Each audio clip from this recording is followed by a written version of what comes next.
Ada seorang abid, ahli ibadah, zahid, orang yang zuhud.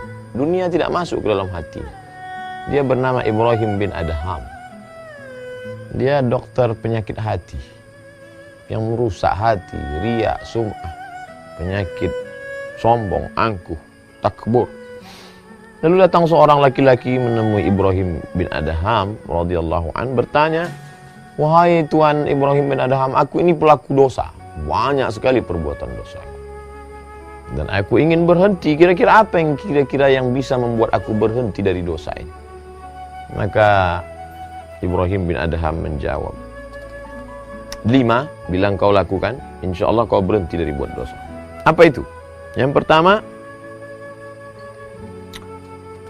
kalau ada niat dalam hatimu ingin melakukan perbuatan maksiat, jangan makan rezeki yang diberikan Allah. Ini yang pertama. Setiap ada niat dalam hatimu ingin buat dosa, jangan makan rezeki yang diberikan Allah. Insya Allah kamu berhenti. Lama dia berpikir. Paling lama tahan tidak makan, tidak minum 2 hari. Setiap mau buat dosa, jangan makan rezeki yang diberikan Allah. Wah, jurus ampuh luar biasa dari seorang tabibul qalbi, obat penyembuh penyakit hati bernama Tuan Ibrahim bin Adham. Lalu apa lagi berikutnya? Jika engkau akan melakukan perbuatan dosa, jangan tinggal di negeri yang negeri itu milik Allah Subhanahu wa taala. Ada niat dalam hatimu ingin buat dosa, ya. Tinggallah sejauh mata memandang, carilah permukaan bumi Allah, tapi yang bukan milik Allah. Tidak ada. Lillahi ma fis samawati wa ma fil ardh.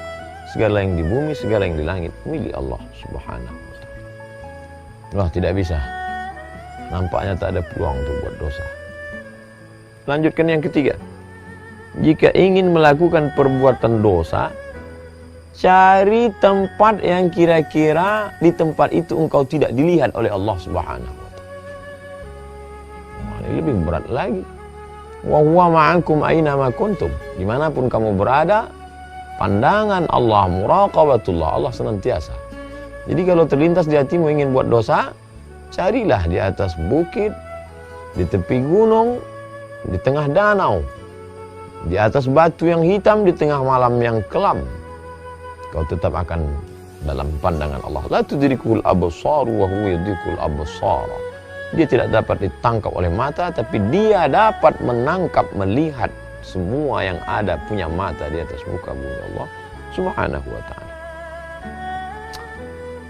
Yang keempat, ketika malaikat maut datang kepadamu akan mencabut nyawamu, katakan, tunggu.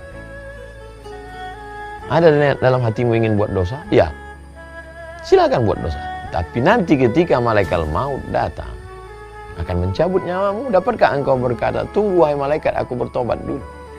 Berapa banyak orang yang mati dalam perbuatan maksiatnya, mati dalam perbuatan dosanya, mati dalam keadaan na'udzubillah su'ul khatimah. Lalu kemudian yang kelima. Yang kelima ini hampir saja laki-laki itu tak lagi dapat mendengarkan ucapan Ibrahim bin Adham karena dia larut dalam tangisan. Karena betul-betul kunci pintu, tertutup peluang untuk berbuat dosa dari ucapan seorang hamba Allah. Mungkin dia tidak mendapatkan wahyu karena wahyu sudah terputus. Tapi dia diberikan Allah ilham, bisikan dalam hatinya. Yang kelima, ketika malaikat Zabaniyah datang untuk memasukkanmu ke dalam neraka jahanam, jangan engkau pergi bersama mereka. Siapa yang sanggup menolak? Ketika malaikat Zabaniyah menarik, menyeret, menggiring akan masuk ke dalam neraka, lalu kau berkata, aku tidak mau ikut dengan kalian. Siapa yang sanggup? Uli ajnihatin, malaikat makhluk bersayap, masna, 2, wa sulasa, 3, wa ruba', 4. Dan ketika sayap-sayapnya itu dia kepakkan seluas langit dan bumi, siapa yang sanggup menolak itu semua? Oleh sebab itu dia pun tersungkur dalam keadaan meneteskan air mata, takut kepada Allah SWT. Tak ada peluang untuk berbuat dosa. Renungan yang amat sangat mendalam dari dialog seorang hamba Allah yang abid, ahli ibadah, yang zahid, yang suci, hatinya bersih, sehingga Allah ilhamkan ke dalam hati itu jawaban-jawaban pamungkas, sehingga tak ada peluang sama sekali. Apa pelajaran yang dapat kita ambil? Mungkin ayat-ayatnya ada, hadis-hadisnya ada, tapi untuk meramunya menjadi sebuah formula amat sangat sulit. Tapi begitu Allah bukakan hati seorang hamba, futuh, maka dapat dia menjawab dengan jawaban yang datang dari ilham yang dibisikkan oleh para malaikat, yang diberikan Allah Subhanahu wa ta'ala, sehingga kalimat yang datang dari hati itu masuk juga ke hati. Adapun yang dari mulut tak sampai ke telinga, jangankan masuk ke dalam relung hati yang paling dalam. Oleh sebab itu marilah kita merenung sejenak. Masih sanggupkah kita berbuat dosa padahal kita makan dari karunia Allah? Masih sanggupkah kita berbuat maksiat padahal yang kita injak bumi Allah? Masih sanggupkah kita melawan perintah Allah padahal negeri yang kita diami ini adalah semuanya kuasa Allah? Masih sanggupkah kita berkata, aku mau taubat tapi besoklah, padahal kalau mau malaikat maut mencabut nyawa kita hari ini, kita juga mati.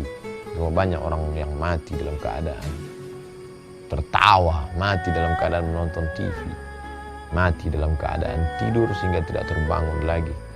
Masih sanggupkah kita berkata, aku berbuat dosa tapi nantilah, padahal saat itu malaikat sudah lama mengintai kita. Oleh sebab itu merenung sejenak dari kisah orang-orang soleh. Fa'tabiru ya ulil absar, ambil pelajaran wahai orang-orang yang punya hati dan pikiran. Mudah-mudahan bermanfaat. Terima kasih. Assalamualaikum warahmatullahi wabarakatuh.